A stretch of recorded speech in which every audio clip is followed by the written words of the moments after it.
Now, the richest man in Australia is on a mission to end slavery. This August, Andrew Forrest, the founder of Fortescue Metals Group Limited, is planning to publish the first global index of modern slavery, a study of slavery and forced labour in 160 countries.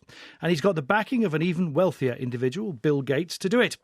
The International Labour Organization estimates that slavery generates around $32 billion in profits every year. Free money for some people, a lifetime of misery for others. Buddy Rathmell is the founder of an organisation called simply Stop Slavery. I asked him which areas of the world suffer most.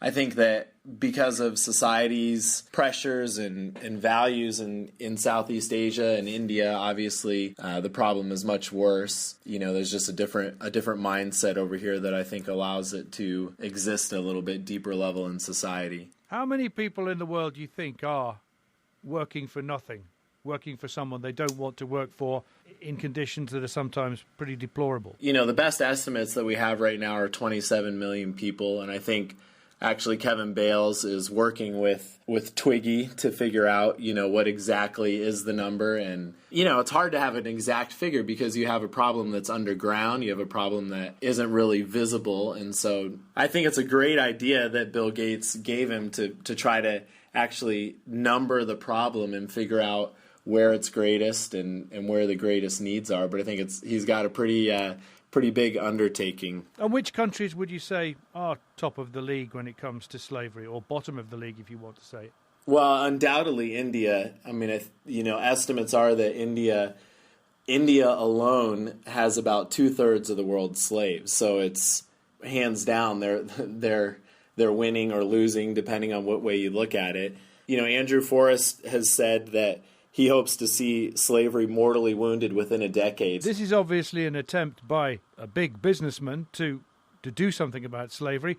How much of business in the world is actually tainted by slavery? I think the problem is it's not, you know, obviously big business has a lot to lose if slavery is found in their supply chain. So their businesses are doing, I think for the most part, doing anything they can to make sure that slavery doesn't exist in their supply chain.